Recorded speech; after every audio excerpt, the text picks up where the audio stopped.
All right, well, let's get going. Hello, everyone. Welcome and good morning. My name is Roger Snyder. I'm the VP of Marketing at 280 Group, and thank you so much for joining us this morning.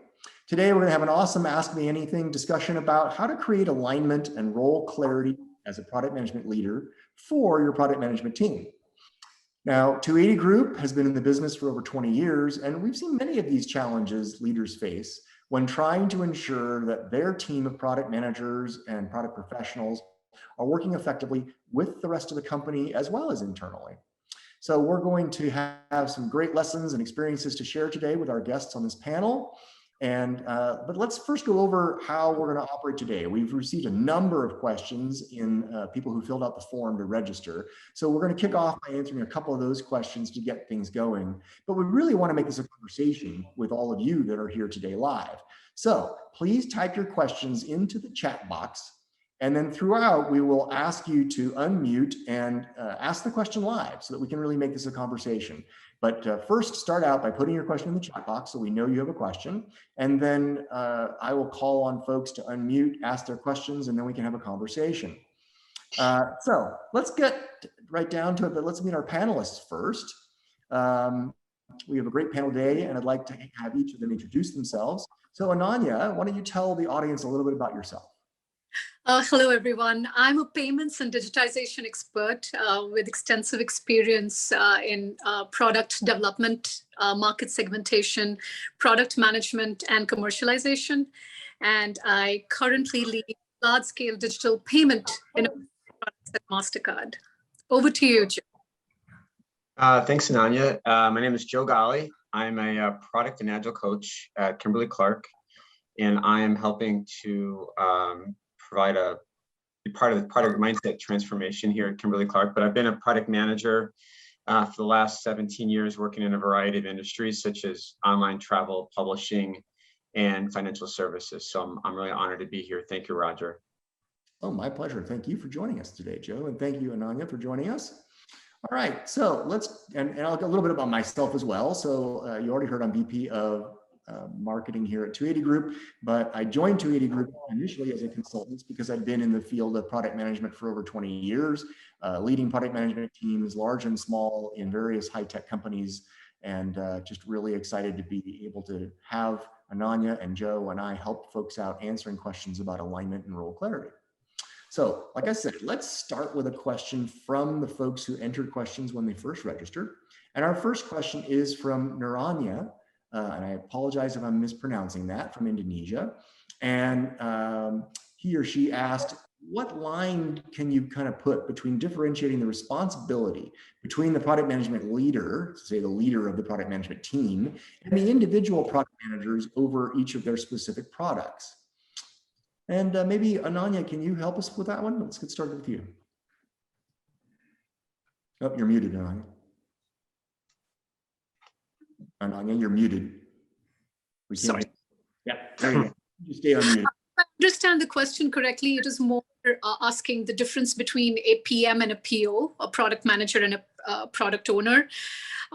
If your organization is following any Scrum or SAFe processes, then I clearly say that a product owner is more, is more into prioritizing the product backlog, etc. He or she is more part of the team who is prioritizing the product backlog, versus a product manager who is more aligned to be doing discovery and ideation work, setting up strategy, etc. Over to you, Joe. Yeah, I think the easiest way to tell them apart is the product manager is the who and the why, and the product owner is the what, right? So the product manager, they're the ones that spend their time really focused on understanding the problems to be solved with their personas, their customers, and then they bring those problems to the PO and the delivery team to help come up with the solution to solve for those problems. But Roger, going back to that first question, is it the product management leader and the product manager? Is that where the first question came from with Naranya? It was hard to tell, and I think that's because we have this problem of people use the term product owner and product manager interchangeably, right? So, Right. But when I first looked at the question, it wanted me to also speak about product functions within an organization, mhm, right? I mean, that's something that needs some clarity around. So a product function within the organization is facilitating what we call as an alignment of product priorities and goals. mhm, At the same time, I would say the number two function would be to kind of define the strategy and the product roadmap, right? And the third would be maybe to say that it manages the delivery of products and features. So each stakeholder within these different three parts of product function are different, meaning we'll have the head of product who is looking at business objectives, more of the business objectives, vis-a-vis product managers who are more looking at, to Joe's point, clearly personas, product roadmap, the vision and mission of the product, overall providing a clear plan of how the strategy is reaching the goals, right? And then comes delivery, where you have product owners or junior level PMs. I do know there are some other questions around product management career path. So where POs and junior PMs would come in and would be assigned the responsibility of the backlog and feature roadmaps and release planning. So. right. So again, this confusion, I think this helps clear it up, and this confusion happens a lot. So in fact, what I'm going to do is I'm going to paste into the chat box a link to an article I wrote on this very topic a few years back on the difference between a product manager and a product owner. So I encourage everyone to click that link and read up on this distinction. And in that article, we talk about, the Agile Scrum definition of a product owner. To wrap up on this question though, Joe, I think there is, and Ananya already kind of talked about this as well, like the leader of the product management team takes the portfolio view, right? They're responsible for overall business priorities. And then the individual product manager, I like to think of as the person who does take the ownership of the product strategy for that particular product. And then the product owner, as Ananya was saying, they're more responsible for the backlog work. And as you said, Joe, making sure the what and the how get figured out. So hopefully that helps everybody on these various questions. Now, there was a question that came in from Charles. Does a product manager typically have a P&L? And if so, what is their relationship to the sales organization? So Joe, do you want to kick us off on that one? Yeah, when I worked in publishing, and I was responsible for our digital product experience specific to app downloads, or in the case of the magazine site, how many subscriptions we were doing through like ebooks or through the iPad.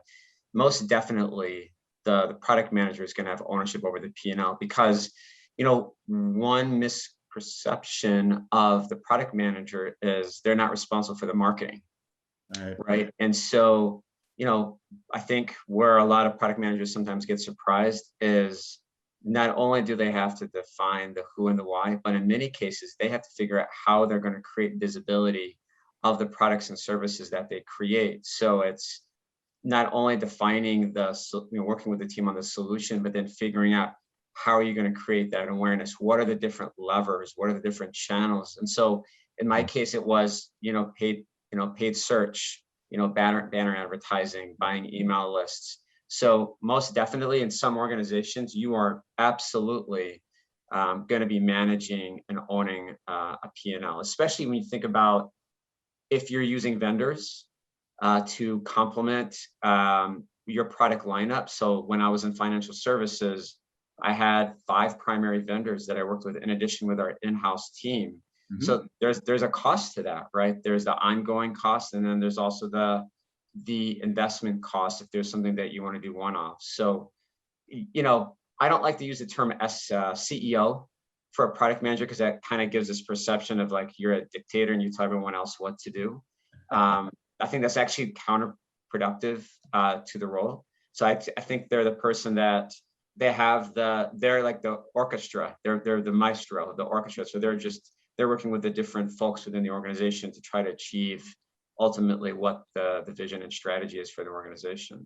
Yeah, very good point. Anything else?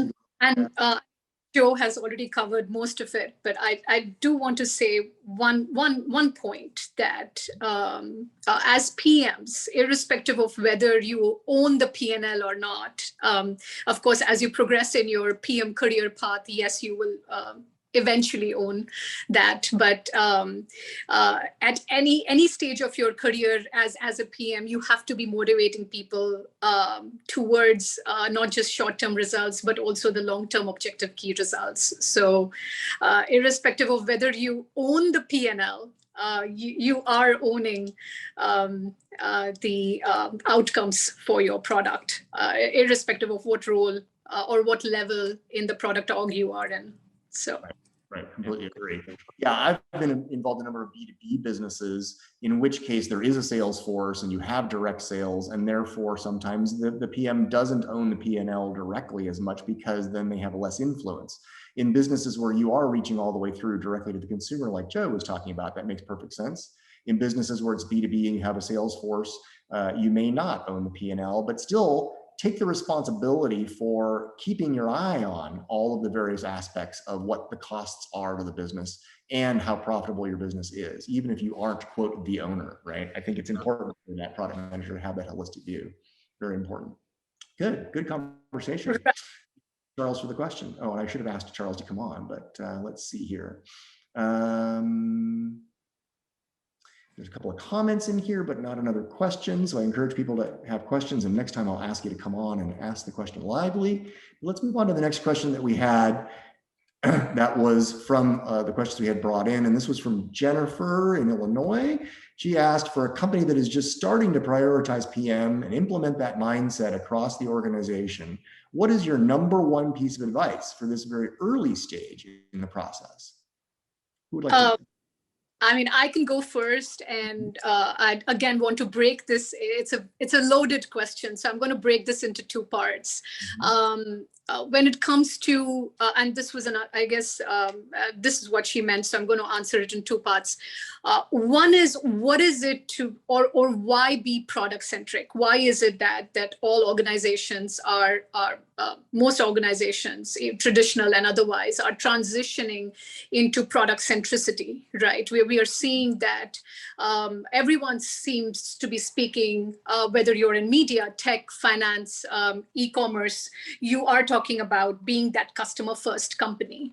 So what is essential to understand here are four things. And this goes, this answers the first part of the question.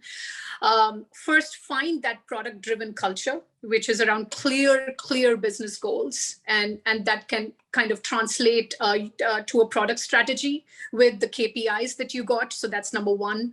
#2 is you drive alignment around possible solutions around those hypotheses. That is 2. 3, of course, build a strong culture of ownership, accountability, and autonomy for all PMs in your org. And the last but not the least is to kind of be socializing to all cross-functional teams for accountability. Now coming to Jennifer's question on how PMs tied to a product-centric organization. And this also I could maybe answer in 4 steps. What essentially we are looking at is #1, for a PM, to start off, is to figure out what are the important problems to solve, the most important problems to solve for the customer. That is #1. #2 would be to figure out the best approach to solve that problem. So that's where your cross-functional communication skills are paramount, right? And #3, of course, is to bring along the organization with you. That is where your influencing skills come into picture. So hope that answers Jennifer's questions on how to start off with that product-centric mindset, and start, if you start to think about building a product function within your organization, hiring of exceptional product people. I think that's, if you keep these 4 to 5 things in mind, it would be stellar. Over to you, Joe.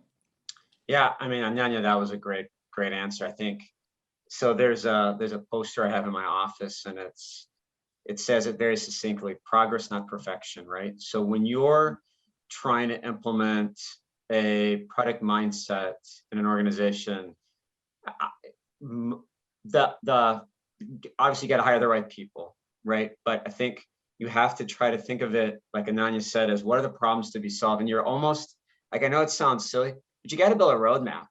You know, I would build a Kanban board, to be honest with you, and prioritize all the items that you need to do in order to deliver that product mindset. And I would make sure that, like Ananya was talking about, you know, in terms of that transparency and visibility, how are you going to measure success? You know, what are the outcomes? How will you know that you've been successful in migrating to that product mindset? Because I think that's the key.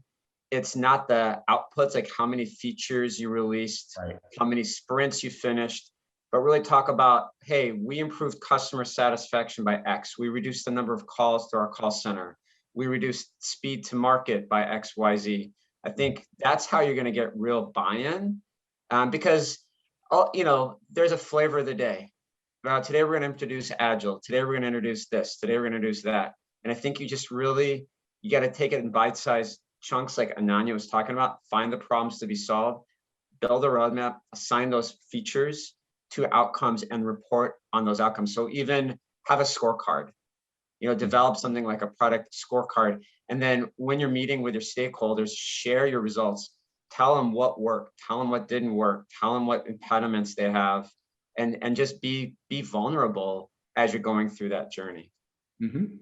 Yeah, to getting back to the original question of, you know, Jennifer asking about this mindset, I think you both hit on some great points in terms of this product-centric approach and having metrics that matter instead of just how many releases a year can I get out. It's the actual benefits that you're delivering, right? The last thing I would throw in there is voice of the customer. So if there's any one thing that the product manager can stand for, it is being that voice of the customer to the rest of the organization. And that has to be data driven. So you have to have these metrics of success. You also have to understand what your customers' needs are. And really, it's not about opinions. It's about actually going out and understanding your customers. And I think some of the other questions that we are going to tackle today will help dig down into that a little bit.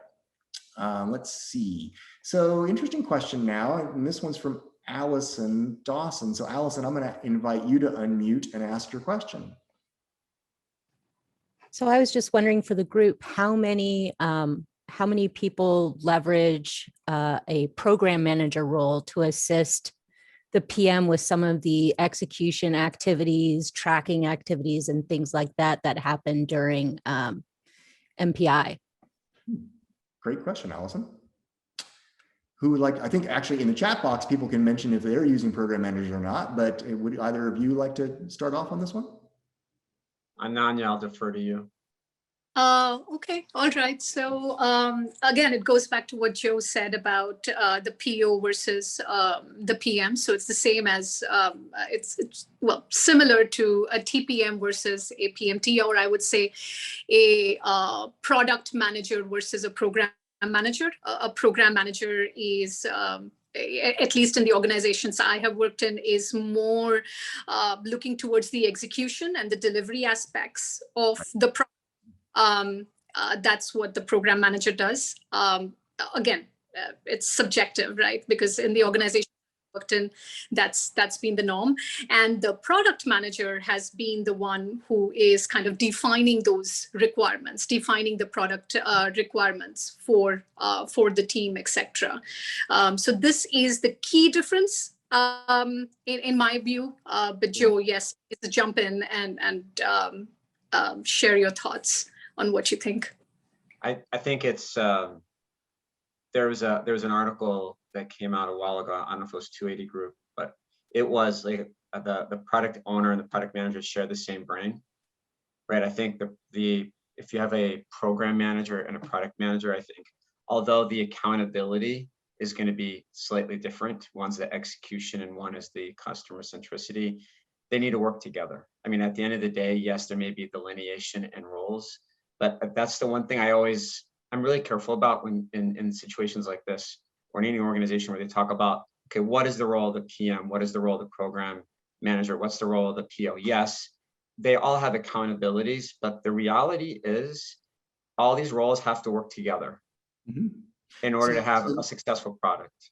Right. I Interject guess here. I guess what Allison is saying, and I'm reading it out, that she understands the roles, but how often? Again, that depends on the maturity model of the organization. Many organizations have a clear distinction between a product manager and a program manager. There is no clear distinction between saying that a product manager is responsible for the what and the why, and the program managers are responsible for the when, and kind of work with the engineering leads on the how and the who. So that distinction or differentiation is not there. It just depends on where exactly the organization is at that point, right? In a startup environment, and Joe can, I'm sure he'll have some interesting insights here. In a startup, the product manager is playing different hats, and that includes the hat of that of a project manager or a program manager, etc., on a day-to-day basis. But at the same time, the product manager is also talking to the product users and poring over data to determine what problems are to solve. So they are doing a dual role, right? So I hope, Allison, that helps in answering your question. Yeah, I've seen this as well, and it really does depend on the scale of the organization. Yeah. When I've looked at larger organizations, absolutely, there's both a product manager and a program manager. Smaller organizations, say under 1,000, typically don't have that as often, although maybe when you get a product that breaks through to the $100 million a year revenue level, then the program manager gets added in. So I've seen this happen at different sales size organizations for sure, and I see some comments that are kind of along the same lines. Okay, let's move on to the next question that we had brought in by Mark, who asked about, I'm curious what you feel the best contexts are for communicating and educating the rest of the organization about the role of product management. I can take that. And I'm actually in the middle of doing this right now at Kimberly-Clark. So this is really where change management, or building a change management and marketing strategy, come into place. Because your question, you're not the only one in your organization that has that question. So you have to figure out what are your levers. You know how I talked about earlier, where the product manager is also a product marketer, right? So if you're defining one of the problems to be solved that people don't understand what they do, then that's where part of your roadmap is the understanding those different channels. So whether it be attending a town hall, or if your organization utilizes some sort of social media internally, like a Yammer, where you can maybe do a podcast every week and you talk about a different topic around product management, or you talk about a different problem to be solved and how product managers in the organization help to solve those problems, or you find a success story in the organization where they leverage the product mindset to solve the problems, and it resulted in business outcomes. So going back to the question, not to overcomplicate it, you have to find the practitioners themselves that are practicing that role, and you have them create those testimonials, and then you just have to figure out what levers and what channels you want to leverage to promote that product mindset concept within your organization. Yeah, definitely. Just like Joe, within my organization as well, we are in midst of transformation, in midst of evolving the organization. All I can say is, again, 3 parts, 3 bullets. I guess by now, I like to break things down into sizable pieces. It's known to all of you, so I'm going to break it down in a simple way. One is around improved leadership, around product management skills, right? The skills and basically the skill development strategies that would be needed to level up resources. Have clear hiring objectives, documented set of skills, etc. And number 3 would be to kind of create some sort of a consistency around what early career professionals could do or could understand on what makes a better or what makes a good product manager, right? So with regards to that, coming up with clear defined set of roles and responsibilities for each level of PM career path, like from being an APM to a PM, to senior product manager to a director of product, having those clear set of roles and responsibilities outlined, or some sort of a framework to guide folks in their career progression and their PM career progression. I think that I hope that answers the question that was asked, added to what Joe just said. Yeah, I'm going to throw one more thing in here, because a couple of times I've been hired into an organization to kind of stand up product management as well. And one of the things that as a leader, you can talk about the value of product management all day long, right? So that's the telling part, but you have to show the value of product management. And at one of the companies that I was at, where we were literally starting over the product management function, and at this particular company, we were selling an ingredient technology that was haptics, that applied and created touch feedback. And we had multiple industries that we were working with, right? Working with smartphones, gaming industry, automotive industry. So I told, as I brought my product managers together, I said, look, we have to show the value of product management. We just can't just talk about it all the time.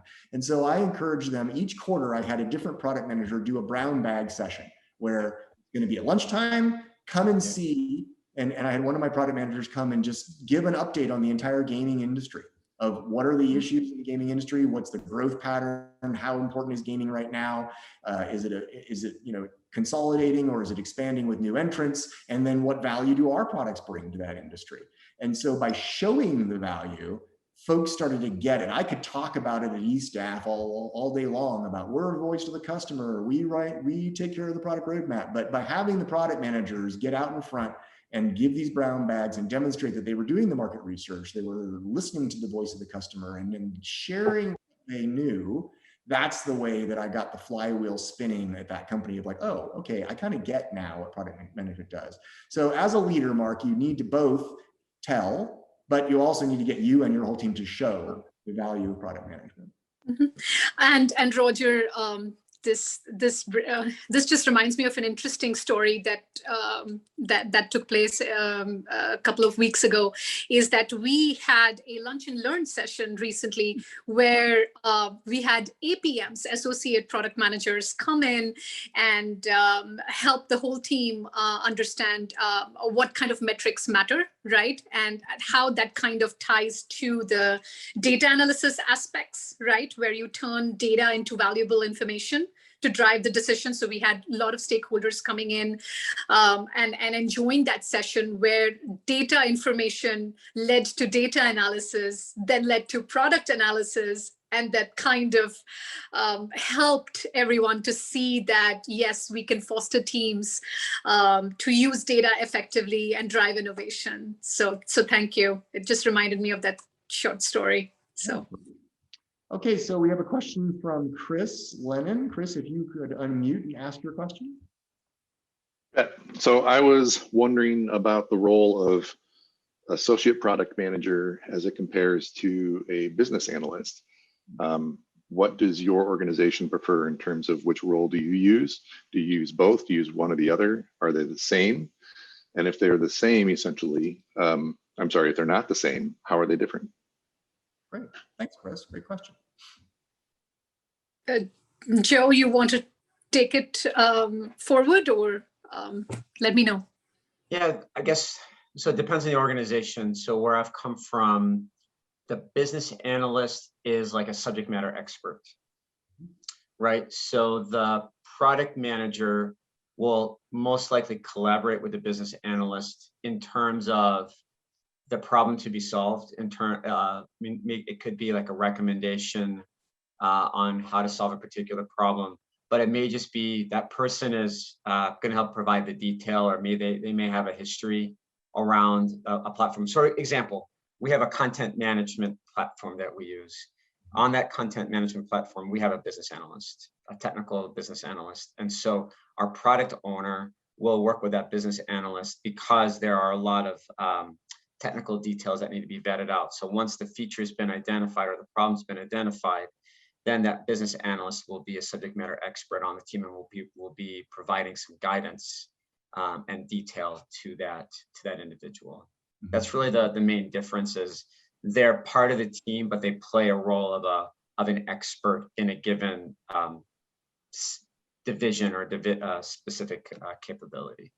So I'm going to ask a follow-up question then. How does that compare to the product owner role?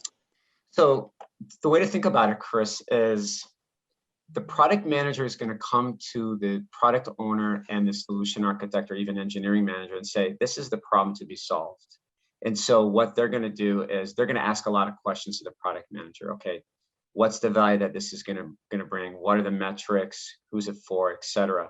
And so they're going to come up with a proposed solution. They may come up with options. You know, scenario A may not be as technical and it may get done, you know, ballpark 4 sprints. Option B may take 6 or 7 sprints. Option C, which is the fully vetted version, may take 12 sprints, right? So it's really, there are trade-offs or consequences to each option based on the options selected by the product manager. Then the PO and the EM and the SA and potentially the business analyst, they're going to go execute it. That's kind of how they all work together. And then from my perspective, the business analyst is a role that grew up out of IT organizations. So there is some of that background as well. Associate product manager is a more generic role, as I think Joe was already alluding to earlier.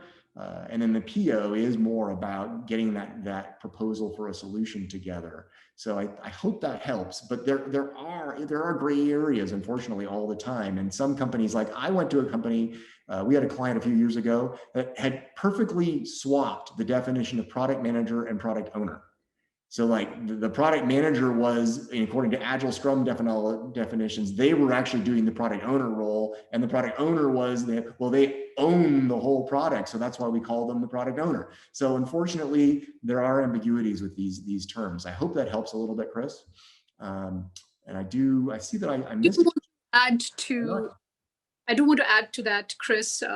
I was a business analyst prior to my role, so I guess I could give my insight to that. I was a business/technical analyst very early in my career when I was deep into product development.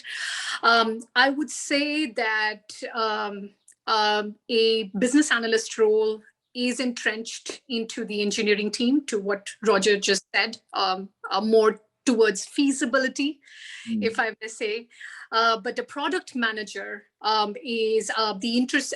We are really looking at an intersection between value, usability, and feasibility. So we are right at that intersection. So we are constantly trying to define value. So our 4 core skills come in finding the right problem, as I mentioned in my previous answer, solving for the problem that I also mentioned in my previous answer, and taking the organization along with you, which is building of effective product teams. So business analyst versus product manager, business analyst more towards feasibility, whereas a product manager is looking at value, is looking at usability while working with, say, user research, design, and customer support teams. You have the engineering teams where you're engaging with the engineering leads and part of the team to look for feasibility, and of course value, where you are not just finding the right problems to solve, but also working with finance, biz ops, analytics, and product marketing teams to make sure that we're solving the right problems for the customer. So I hope that was a quick that helped to understand the distinction between a BA, a TA versus a PM. If I can just, go ahead. No, if I can just close that up too. So Chris, one thing you may want to consider is the BA is going to be heavily entrenched in the user story. So like the acceptance criteria, right? The testing criteria. Whereas the PM is going to be more in the definition of the feature. what is it that we're going to deliver, what problem we're going to solve. So that's, if you're looking for like an easier way to even think about the accountability between the two roles, that's where the BA plays a role, making sure that like that definition of done or that definition of ready, like all the details are there. They're in the weeds. They're heavily in the weeds, whereas the PM is going to be a little bit higher from above, making sure that are we executing the right work that's going to do the value that we're looking to acquire. Great answers. Very helpful. So I missed a question earlier from Prakash. So Prakash, you want to unmute and ask your question? Are you still with us, Prakash? Oh, yeah. There you are. And what I was trying to understand is, we have a lot of features, we have a lot of problems to be solved, and out of that, we create a lot of features to be delivered, right? I just really want to understand as how I can, estimate those features and then put on my roadmap, Very, very good. Sorry. Great I question. maybe got excited to answer this question. Sorry. Go ahead, Roger. Oh, no, I mean, both of Ananya, you ready to yeah, go. you go right ahead. We both can Yeah, answer together. Yes, so again, I'm going to break this up. Sorry, I'm going to break this up into sizable pieces again. In order to, there will always be work. There will always be features. There will always be requests from the customer. There'll be tech debt. There'll be so many things, when it comes to product development. But if you are that PM, then you'd be using the right metrics to drive for what I say, the user and business value, and prioritize the features. And Joe is smiling. Prioritize the features accordingly, and kind of map that to your product strategy or your product roadmap. Right, and you're going to inform that decision to your senior leadership. So it all goes back to what kind of Joe briefly mentioned. But I'm going to just say that to answer very to the point is, as many features you got, great. Prioritize them, not based on any biases, not based on any gut feeling or the Right. loudest stakeholder asking for it. Be more business, data, and customer informed to prioritize and execute on the features and kind of inform that to your roadmap. And again, back to Joe's point and Roger's point, keep all your stakeholders, your highest priority stakeholders informed, and make your process of how you show the work of yourself and your team extremely transparent. Yep. Right?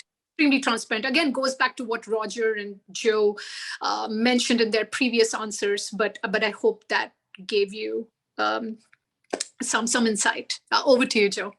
So Prakash, as a coach, what I really hone in on with product managers is I want to enable them to make data-driven decisions with regards to their feature backlog and their roadmap, right? I want it to always be that the data drove the prioritization or the items in that roadmap. And so one very simple way that I've been able to implement this that's very easy to understand is I use math, right? So I take four components. I look at the business value, the time criticality, and the risk reduction, or they call it opportunity enablement. And I add those three, and I divide it by job duration. So I work with the solution architect or the engineering manager to say, okay, 1 to 10, and there's a scale. How long what's the effort, right? You do a t-shirt size. And so that's going to come up with a score, right? Story point kind of, yeah. Well, it's not story points. It's No. For the purposes of the discussion, it's more of a t-shirt size, small, medium, large, extra large, right? And that those have like a time range, like a 2 to 4 sprints, 5 to 8 sprints, etc. But the idea is you have to have some sort of governance or cadence with how you do that. So you're going to ingest the demand, you're going to prioritize that demand, but you're going to prioritize that demand with your delivery team, which is how you bring the business and the technical team together. because then the scoring, it isn't Joe Golly, the product manager, coming up with a score. It's a collaboration between the business side and the IT side. So it's a result of working together. And so that helps drive what the order of items to solve in your roadmap. And then that helps to drive and provide clarity to your product owner of, okay, what are my sprint goals going to be? And then what are the user stories to support the sprint goals? So it kind of becomes like an accordion, or like a way to drive up or drive down the decisions that get made. Perfect. Yeah. And my cheat sheet that has always worked has been bringing in the perspective, especially because I heavily work with engineering and UX and other parts of the organization.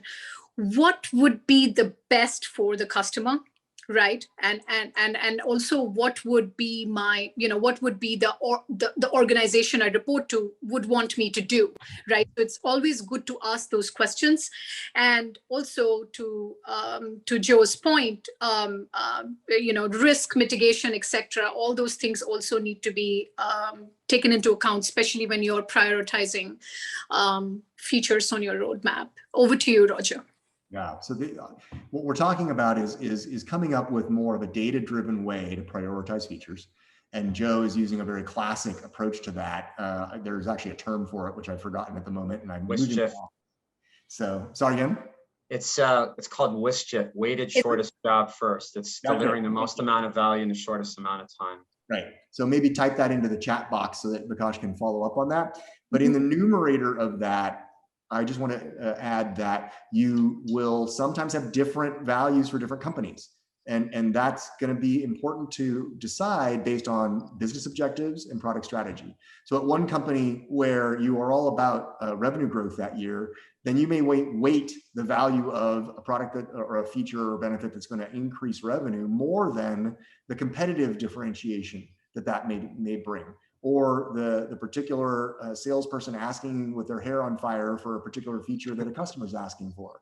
So, but by having a numerical conversation and by being transparent about how you go about evaluating these different values, and by including others who will then provide input on those values of, say, suppose there are three: it's competitive differentiation, amount of revenue opportunity, or solving a customer pain, and you all understand how you score.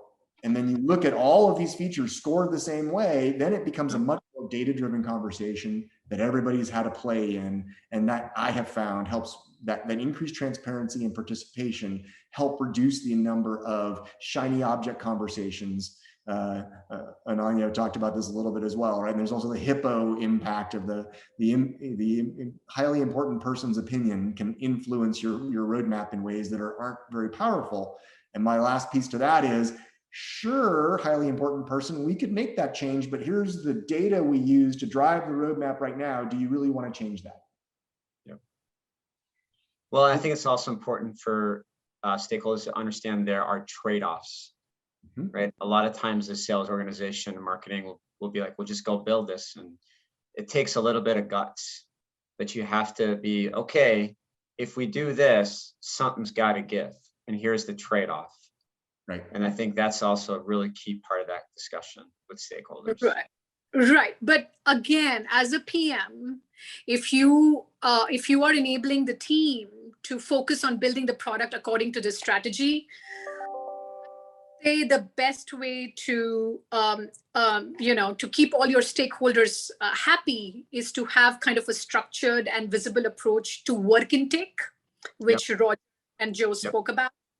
Prioritization mechanism, make the approach very visible of how you are prioritizing things, how you're demoing things, and also develop KPIs so that it allows you to ask the questions as to kind of whether or not the focus that need to be there, say for example the hippo, as we said, right? If he or she wants you to focus on something, great, but those metrics should be the guiding basis of whether you want to accept or reject the work for you and your team. Just have a roadmap to kind of describe and make that roadmap very visible to every stakeholder on where you're heading and where your team is heading. Yes, agreed. And so the last thing I'll add is to these KPIs, then that creates a feedback loop of like next quarter or whatever the right time frame is for your business, look at the results of those features that you put out into the market. Did they deliver according to your KPIs? And that allows you to then adjust your priority matrix and lather, rinse, repeat. You're going to go around this loop multiple times and you just continue to be transparent about it. Well, we're running lower on time. I do want to take a few more questions. So I'm going to take one from the spreadsheet, but if you have questions, please put them in the chat box. But LL asked a good question. Is there one tip to increase success of alignments between PM and other organizations? And what is that and why is it important? And Joe, I think you had said you wanted to kind of help with this one. Yeah, I mean, I think we've been kind of touching upon it, Ananya and I, and you, Roger. You need to have a governance model, right? You need to build out what are your touch points going to be with either with both your stakeholders as well as your delivery team. Like, how are you having that constant dialogue and that communication? You got to build that trust. And I think, you know, when we're even looking at as a hiring manager in the past, you know, one of the things I look at from a product manager standpoint is that are they vulnerable with that team? Because I think that trust, that's what you really need. Because when you have that vulnerability, that's gonna create a stronger bond and enable other people to speak up and come up with potentially new ways or better ways of solving the problems that you've been identified. So I would say having that just honest and transparent and vulnerable discussion, both with your stakeholders and with your delivery team, because ultimately, when it comes to being successful in the product space, those relationships, like when I interviewed at my previous job, you know, the hiring manager is like, I know you can do the job. I just need to know if I can find the right person who is able to build those relationships with the key folks in our organization. He's like, I can teach you everything else, but if you're not able to have, if you're not one that can inspire or one that can have a good relationship and relate to people, you're done. So that's what I would say is probably my single biggest piece of advice or feedback on that. I would say again, with respect to any, you know, having good relationships, an ability to influence is that explain the why to anyone in the organization, right? Within your product team, to your engineering leads, to, I don't know, to business analysts, explain to them why the work matters, what is the impact, because inspired teams do inspired work. I know it sort of sounds, I know a lot of people have spoken about this in their various blogs and their various webinars and stuff, but there is really no magic here. Right. Communication, context, and trust. Again, I'm talking bullet points. It's really those three legs of whatever, three legs of a machine, which would drive and build effective relationships and effective product teams.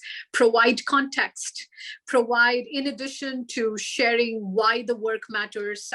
Sometimes I just hold, in my organization, I just hold one-on-ones with my engineering leads and cross-functional partners to kind of provide them context, because shared context helps everyone to make these, you know, small little decisions. Again, those small little decisions can become big. Mm-hmm. And that also shows that you're invested in building trust with them. You are bringing them into the process early. You're prioritizing communication, you're prioritizing responsiveness, and you're showing the work to them. So, and then the engineering partners, or anyone for that matter, would would come forth and tell you about their problems. And that is why that listening skill or that empathy skill comes in, and it's so important. There is a reason why there are so many lessons and webinars and workshops out there to improve listening skills. The very basic reason, I'll give you an example. Within my teams, product development is very, very expensive, very, very expensive. I have to be listening to my engineering teams to speak about foundational stuff. What are the investments that would pay off in the long run? What are the tech depths that I need to be focused on right now so that I can deliver on a better performing product in the long run? I'm just giving an example here, right? So this is like a story to tell. Or how could I prevent a problem in the future? Right. So I would say bring along your partners early on. And that's how you would not just be building leverageable products. When I say leverageable, you are literally paying attention to pieces of products sometimes that may not be used, but can be reused. And that's how you save on money and time. Right. But also within, not just your org, but across the company, you may be able to leverage the solutions that you're building at this time, but maybe at a future, so you are saving valuable engineering time and creating a leverage across multiple parts of the organization. And that's what is the beauty of being an effective product management person. I hope that helps. I want to bring the answers to these last two questions together, because Bikash asked a question where the answer was very much about data. But then the next question from LL was really about stories and about communication and about the soft skills of product management. So I want to make sure everybody gets this idea that in product management, we have to be creative about getting our customer stories and then bringing the data to support those stories and bring them together. And that is where the magic happens, right? That's when, if you're an effective product manager, you are telling stories and you're backing it up with data. And that is what helps drive an effective product strategy. So I like the fact that these last two questions help bring out those kind of things. And I just want to tie that together. In our closing minutes, I want to tackle maybe this other one last question.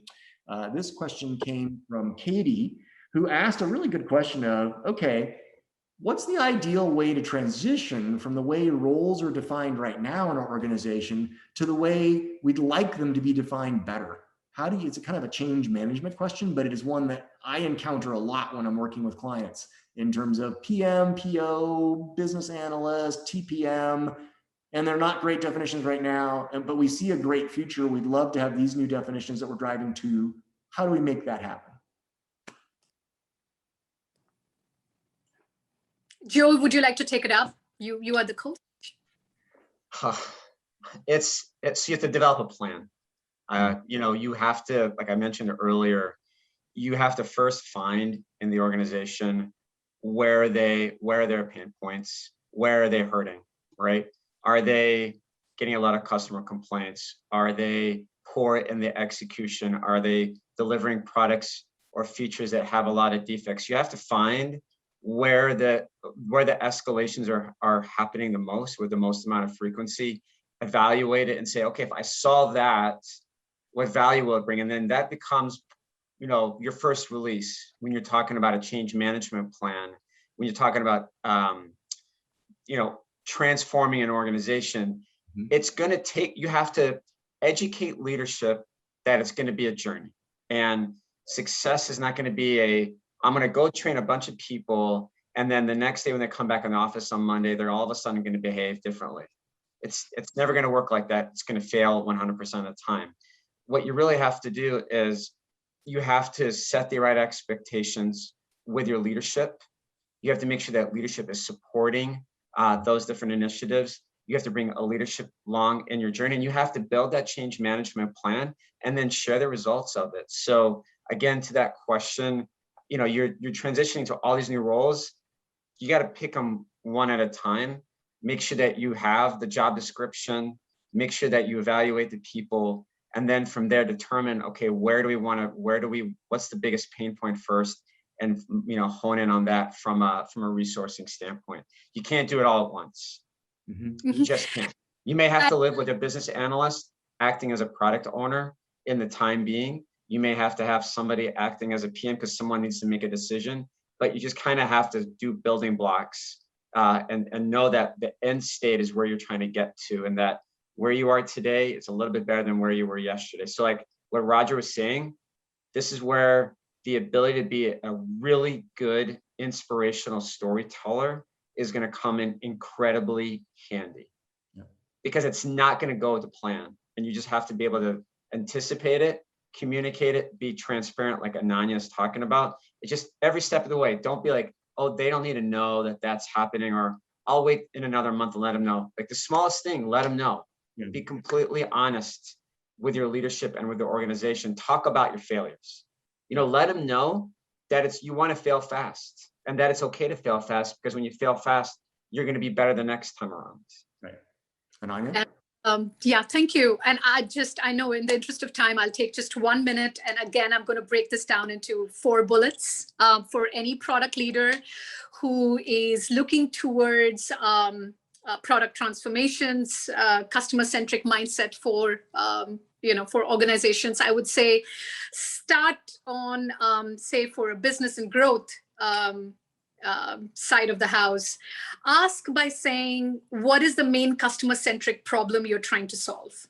Just a simple ask, right? I mean, you could just start with, what are the customer pain points, or when is the last time you sunset a feature? Just giving an example, right? I mean, these are just tactical things you could ask, so that you are ensuring that the people working in your org are driving towards the right business outcomes. So you could start very simply by asking questions as a leader to evaluate the strategy and efficacy for driving the customer or business results. So that's where you could start with as questions. The second part, I would say, very tactical, would be to ask questions like, and this is what I've been asking a lot, is that what have we learned from the experiments? How can the learning inform future ideas, right? So what is exactly happening? Because I'm in the product development and innovation and analytics space, what exactly is happening is that when leaders like myself ask these questions in forums intentionally, we are actually trying to see or trying to improve upon our team's operating efficiency, or I would say helping drive process improvements. Sorry, I'm stressing on this because this is what I'm currently working on. So very simple questions to ask is, how have we made the customer experience better? Or how have we made the customer experience better exponentially? I mean, my smile is always is talking. So this goes back to what Joe said, or what Roger says, is that you are forcing, forcing may be a too hard a word to use, but what is the data that is backing up the hypothesis solution? Right. So these are just simple questions to ask when you're a leader, when you are doing business and growth strategy, or when you are looking at innovation and analytics. The last part, I would say, or the second last part, I would say, is always ask if we are investing in our system and processes. Who are the right stakeholders for, say, a product feature decision? Right? Or are we using the right amount of engineering in this feature? Again, I know I've been talking about tech debt all the time, but these are some of the parameters that are used to make product scaling decisions. Very, very important to see if your team understands the end goal. So always be investing in your system and processes. Last but not the least, if you are a product leader, if you are a product strategist, don't forget to ask if you're hitting on your KPIs, and if you are asking what's the problem that you're trying to solve here. Ask this question all the time. Explain the whys to your teams all the time till you get tired. Till you get tired. And even if you're tired, just go on repeating that, because that would kind of bring in that shared context, that trust factor into your teams. And they will have what I call the tools, the rhythm, and clear accountability around being attuned to a customer pain point and the way improvements to them are measured. So the only thing I would add to those answers, which I think covers the landscape very well, is set expectations, like Joe was talking about earlier. When I've come into a company, I've told my boss or the CEO, look, this is a 2 or 3 year journey to make this transformation. So set expectations, and then look for a mix of quick wins. Can we do something in the first 3 to 6 months that shows, yep, the transformation is happening? And then the longer term things that Ananya was talking about of setting up processes and systems that will drive to long-term success, but always sprinkle in 1 or 2 quick wins. Like for example, one company I would join, there was no product roadmap. So I made it a quick win to get a roadmap done in 60 days. It was not a data-driven roadmap, but it was at least a roadmap that was pointing us in the right direction until we could gather the data we needed. So I hope that example helps. Well, we're a little over time. I really appreciate, Joe and Ananya, your insights, your expertise, your experiences. Thank you so much. Great group that we had here today. Thank you so much, everyone, for your questions and participation. Check out 280group.com for more insights in our blogs. And we'll also send out an email follow-up with some of the answers to questions that people were asking. Because, for example, there was a question here, Ananya, can you tell us more where to read about benefits, cost, motivation matrix? So we'll get a link and we'll send out some more resources as follow-up as well. Have a great day, everyone. Go forth and make great products. Take care. Bye, guys. Thank you for having us. Bye, Joe. Bye, Roger. Bye, Nanya. Bye, Roger. Bye, guys.